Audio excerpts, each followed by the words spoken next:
हमारे चैनल में आपका बहुत बहुत स्वागत है। सभी को मेरा नमस्कार। तो आज हम सुनाएंगे सत्यनारायण भगवान की व्रत कथा। सत्यनारायण व्रत कथा का पाठ करने से व्यक्ति को 1000 यज्ञ करने के बराबर पुष्प फल की प्राप्ति होती है। सत्यनारायण भगवान व्रत कथा में भगवान विष्णु के सत्य स्वरूप के बारे में बताया गया है। इस व्रत का पाठ करने से घर में सुख समृद्धि का वास होता है और भगवान विष्णु की कृपा बनी रहती है। सत्यनारायण व्रत कथा का पहला अध्याय। एक समय की बात है, नेसिरणाय तीर्थ में सैनिकधि 88,000 ऋषियों ने श्री सूत जी से पूछा, हे प्रभु, इस कलयुग में वेद विद्या रहित मनुष्यों को प्रभु भक्ति किस प्रकार मिल सकती है तथा उनका उद्धार कैसे होगा।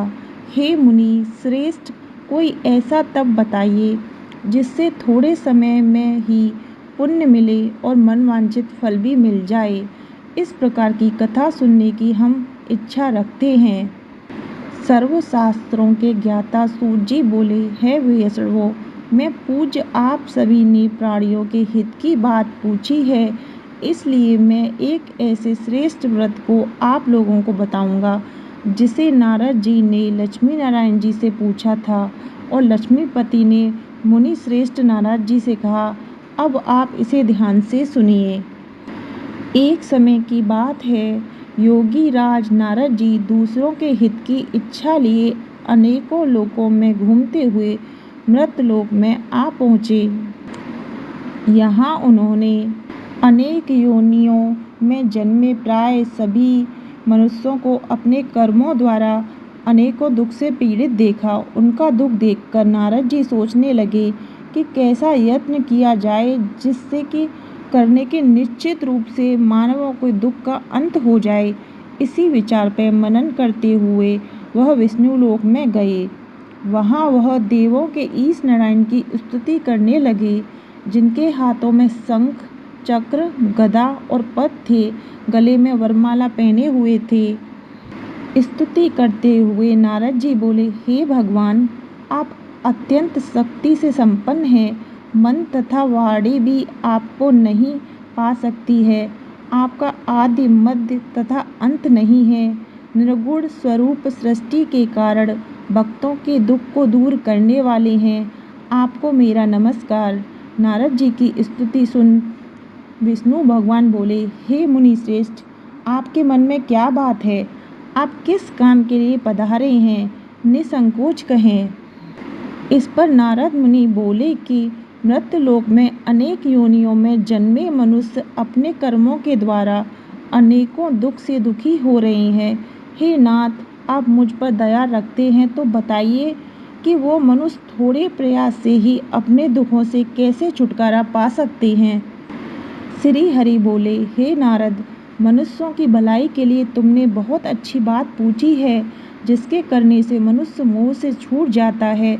वह बात मैं कहता हूँ, उसे सुनो। स्वर्ग लोक व मृत लोकों में दोनों में एक दुर्लभ उत्तम व्रत है जो पुष्प देने वाला है। आज प्रेमवश होकर मैं उसे तुमसे कहता हूँ। श्री सत्यनारायण भगवान का यह व्रत अच्छी तरह विधान पूर्वक करके मनुष्य तुरंत ही यहाँ सुख भोग कर मरने पर मोक्ष पाता है। श्री हरि के वचन सुन नारद जी बोले कि उस व्रत का फल क्या है और उसका विधान क्या है? यह व्रत किसने किया था? इस व्रत को किस दिन करना चाहिए? सब कुछ विस्तार से बताएं। नारद जी की बात सुनकर श्री हरि बोले, दुख व शोक को दूर करने वाला व सभी स्थानों पर विजय दिलाने वाला मानव की भक्ति व श्रद्धा के साथ शाम को श्री सत्यनारायण की पूजा धर्म परायण होकर ब्राह्मणों व बंधुओं के साथ करनी चाहिए। भक्ति भाव से ही नैवेद्य केले का फल, घी, दूध और गेहूं का आटा सवाया लें। गेहूं के स्थान पर साटी का आटा, शक्कर तथा गुड़ लेकर वह सभी ब्रह्मचर्य योग पदार्थों को मिलाकर भगवान का भोग लगाएं। ब्राह्मण सहित बंधुओं को भी भोजन कराएं। उसके बाद स्वयं भोजन करें। भजन कीर्तन के साथ भगवान की भक्ति में लीन हो जाएं। इस तरह से सत्यनारायण भगवान की यह व्रत करने से मनुष्य की सारी इच्छाएं निश्चित रूप से पूरी होती हैं। इस काली का काल अर्थात कलयुग में मृत्युलोक में मोक्ष का यही एक सरल उपाय बताया गया है। श्री सत्यनारायण व्रत कथा का पहला अध्याय संपूर्ण। बोलिए सत्यनारायण भगवान की जय। सत्यनारायण भगवान की व्रत कथा का दूसरा अध्याय। सूत जी बोले, हे ऋषि, जिसने पहले समय में इस व्रत को किया उसका इतिहास कहता हूँ, ध्यान से सुनो। सुंदर काशीपुर नगरी में एक अत्यंत निर्धन ब्राह्मण रहता था। भूख प्यास से परेशान वो धरती पर घूमता रहता था।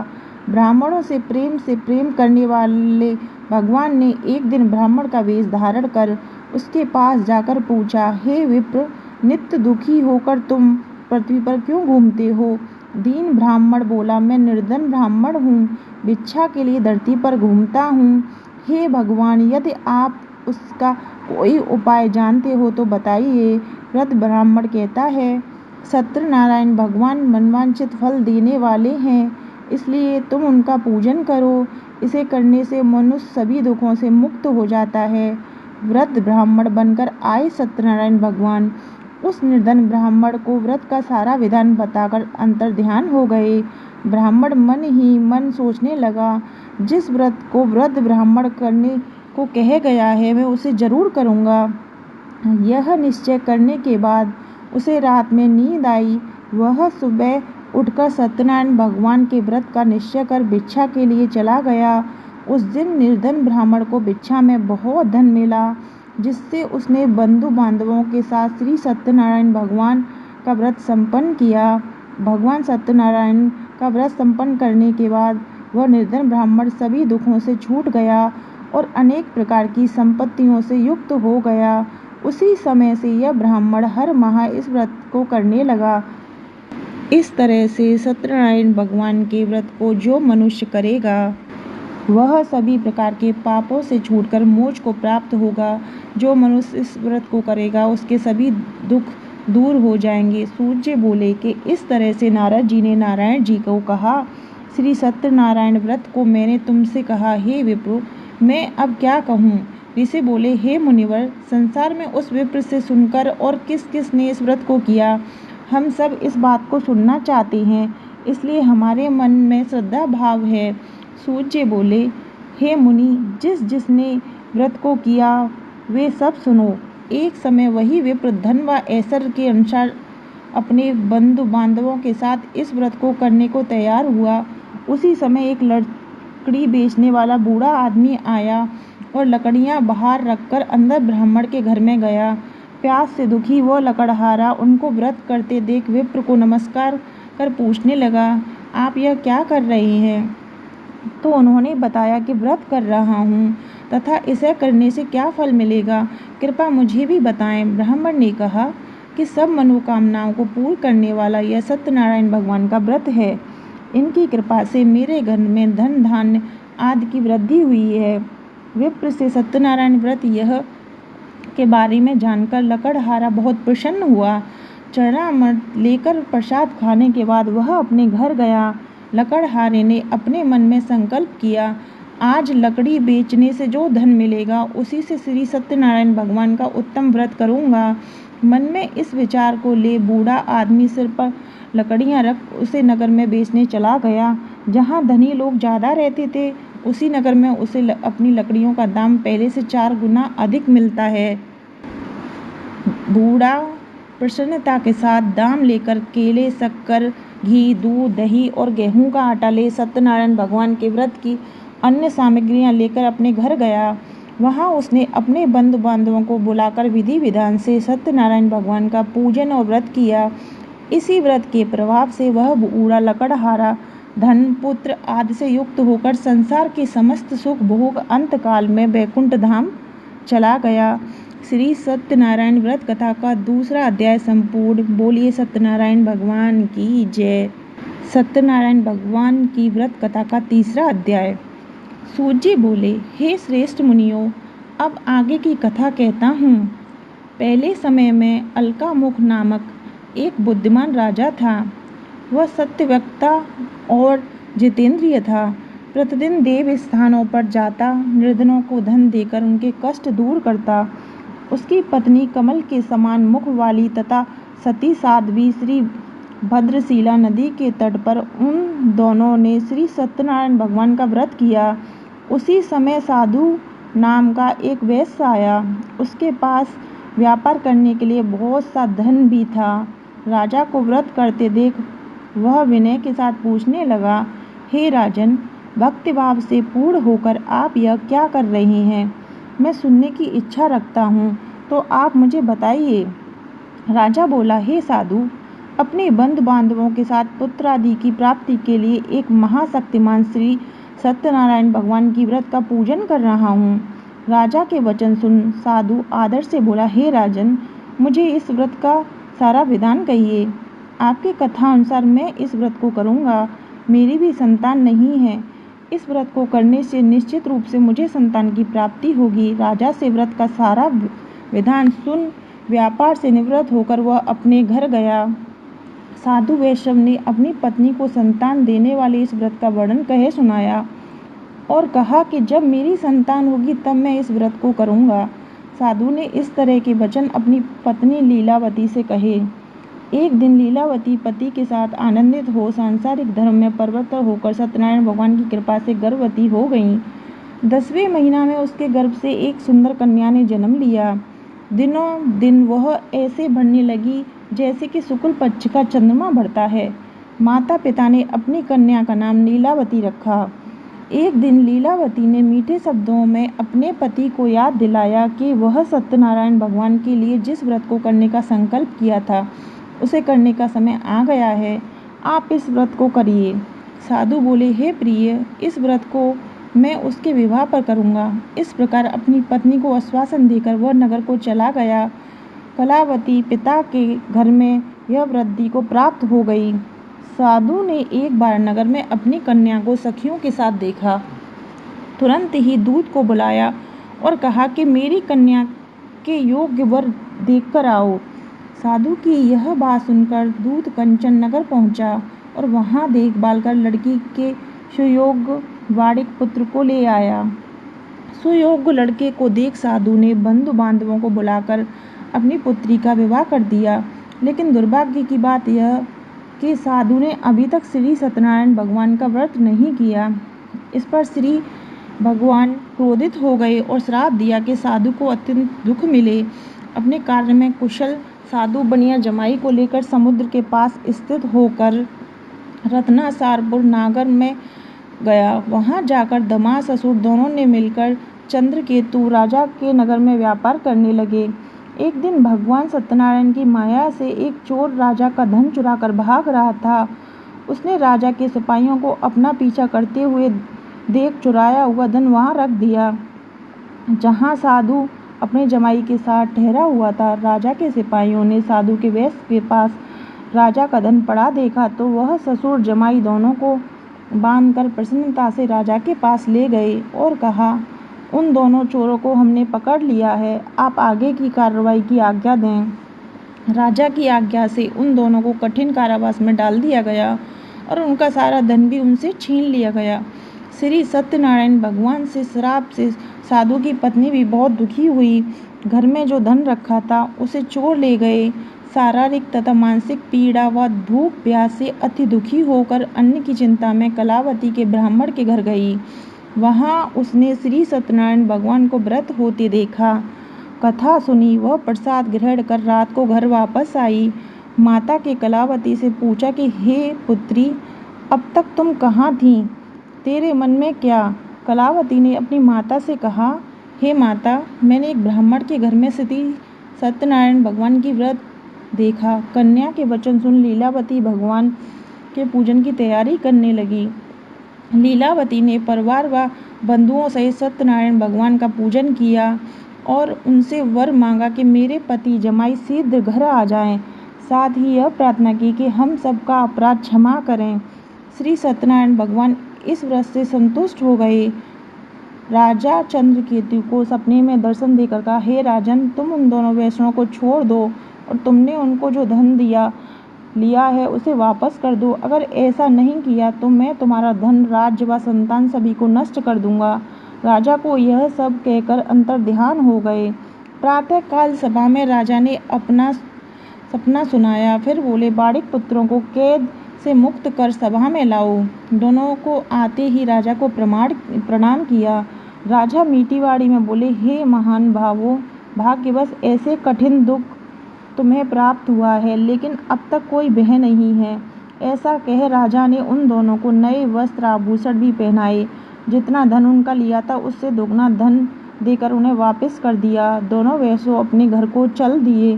श्री सत्यनारायण भगवान की कथा का तीसरा अध्याय संपूर्ण। बोलिए सत्यनारायण भगवान की जय। सत्यनारायण भगवान की व्रत कथा का चौथा अध्याय।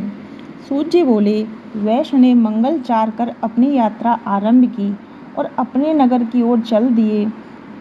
उनके थोड़े दूर जाने पर एक दंडी वेशधारी श्री सत्यनारायण ने उनसे पूछा, हे साधु, तेरी नाव में क्या है?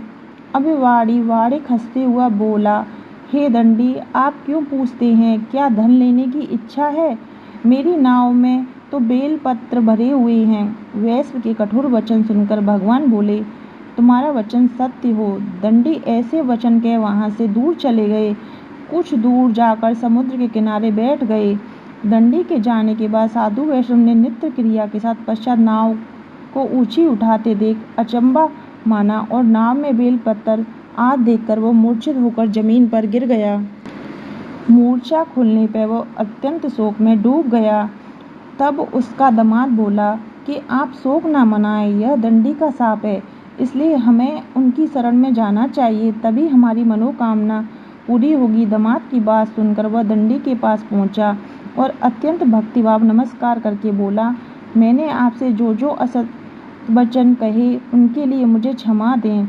ऐसा कहकर महान शोकतुर हो रोने लगा। तब दंडी भगवान बोले, हे वाड़िक पुत्र, मेरी आज्ञा से बार बार तुम्हें दुख प्राप्त हुआ है, तू मेरी पूजा से विमुख हुआ। साधु बोला, हे भगवान, आपकी माया से ब्रह्मा आदि देवता भी आपके रूप को नहीं जानते, तब मैं अज्ञानी कैसे जान सकता हूँ। आप प्रसन्न होइए, अब मैं सामर्थ्य के अनुसार आपकी पूजा करूँगा। मेरी रक्षा करो और पहले के समान नौका में धन भर दो। साधु वैष्णव के भक्तिपूर्वक वचन सुनकर भगवान प्रसन्न हो गए और उसकी इच्छा अनुसार वरदान देकर अंतर्ध्यान हो गए। ससुर जमाई जब नाव पर आए तो नाव धन से भरी हुई थी। फिर वही अपने अन्य साथियों के साथ सत्यनारायण भगवान का पूजन कर अपने नगर को चल दिए। जब वह नगर के नजदीक पहुंचे तो दूत को घर पर खबर करने के लिए भेजा। दूत साधु की पत्नी को प्रणाम कर कहता है कि हे मालिक, आप अपने दामाद सहित नगर के निकट आ गए हैं। दूत की बात सुन साधु की पत्नी लीलावती ने बड़े हर्ष के साथ सत्यनारायण भगवान का पूजन कर अपनी पुत्री कलावती से कहा, मैं अपने पति के दर्शन को जाती हूँ, तू कार्य पूर्ण कर शीघ्र आ जाना। माता के ऐसे वचन सुन कलावती जल्दी में प्रसाद छोड़कर अपने पति के पास चली गई। प्रसाद की अवज्ञा के कारण श्री सत्यनारायण भगवान रुष्ट हो गए और नाव सहित उनके पति को पानी में डुबो दिया। कलावती अपने पति को वहां न पाकर रोती हुई जमीन पर गिर गई। नौका को डूबा हुआ देख, कन्या को रोता देख साधु दुखी होकर बोला, हे प्रभु, मुझसे तथा मेरे परिवार से जो भूल हुई है उसे क्षमा करें। साधु के दीन वचन सुनकर श्री सत्यनारायण भगवान प्रसन्न हो गए और आकाशवाणी हुई, हे साधु, तेरी कन्या मेरे प्रसाद को छोड़कर आई है, इसलिए उसका पति अदृश्य हो गया है।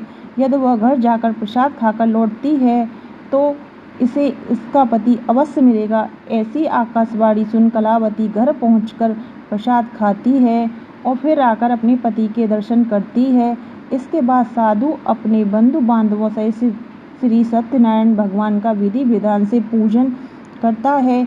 इस लोक का सुख भोग वह अंत में स्वर्ग जाता है। श्री सत्यनारायण व्रत कथा का चौथा अध्याय संपूर्ण। बोलिए सत्यनारायण भगवान की जय। सत्यनारायण भगवान की व्रत कथा का पांचवा अध्याय। सूत जी बोले, हे ऋषियों, मैं और भी एक कथा सुनाता हूँ, उसे भी ध्यान पूर्वक सुनो। प्रजा पालन में लीन तगध्वज का नाम एक राजा था। उसने भी भगवान का प्रसाद त्याग कर बहुत ही दुख सहन किया। एक बार वन में जाकर वन्य पशुओं को मारकर वह बड़ के पेड़ के नीचे आया। वहाँ उसने ग्वालों को भक्ति भाव से अपने बंधुओं सहित सत्यनारायण भगवान का पूजन करते देखा। अभिमानवश राजा ने उन्हें देखकर भी पूजा स्थान में नहीं गया और ना ही उसने भगवान को नमस्कार किया। ग्वालों ने राजा को प्रसाद दिया, लेकिन उसने वह प्रसाद नहीं खाया और प्रसाद को वहीं छोड़कर वह अपने नगर को चला गया। जब वह नगर में पहुंचा, वहाँ सब कुछ तहस नहस हुआ पाया तो वह शीघ्र ही समझ गया कि यह भगवान ने ही किया है। वह द्वारा ग्वालों के पास पहुंचा और विधि पूर्वक पूजा करके प्रसाद खाया। श्री सत्यनारायण भगवान की कृपा से सब कुछ पहले जैसा हो गया। दीर्घकाल तक सुख भोगने बाद मरणोपरांत उसे स्वर्गलोक की प्राप्ति हुई। जो मनुष्य परम दुर्लभ इस व्रत को करेगा तो भगवान सत्यनारायण की अनुकंपा से धन्य धान की प्राप्ति होगी। निर्धन धनी हो जाता है, भय मुक्त हो जाता है, जीवन जीता है, संतानहीन मनुष्य को संतान सुख मिलता है और सारे मनोरथ पूर्ण होने पर मानव अंत काल में वैकुंठ जाता है। सूत जी बोले, जिन्होंने पहले इस व्रत को किया, अब उनके दूसरे जन्म की कथा कहता हूँ। वृद्ध शतानंद ब्राह्मण ने सुदामा का जन्म लेकर मोक्ष की प्राप्ति की। लकड़हारे ने अगले जन्म में निषाद बनकर मोक्ष प्राप्त किया। अलखामुख नामक राजा दशरथ होकर वैकुंठ हो गए। साधु नाम के वैश्य ने मोरध्वज बनकर अपने पुत्र को ओर से चीरकर मोक्ष पाया। महाराज तुंगध्वज ने स्वयं भू होकर भगवान भक्ति युक्त हो कर्म का मोक्ष पाया। श्री सत्यनारायण व्रत कथा का 5वां अध्याय संपूर्ण। बोलिए सत्यनारायण भगवान की जय। 5वें अध्याय के साथ श्री सत्यनारायण व्रत कथा संपूर्ण होती है। श्रीमन्नारायण नारायण नारायण ब्रजमन नारायण नारायण। श्री सत्यनारायण भगवान की जय। आपको हमारी वीडियो कैसी लगी ये कमेंट बॉक्स में ज़रूर बताएं। वीडियो पसंद आए तो चैनल को सब्सक्राइब करें। त्योहार से जुड़ी हुई सारी व्रत कथाएं, पूजा विधि आपको मेरे चैनल पर मिलती रहेंगी। सभी को मेरा नमस्कार।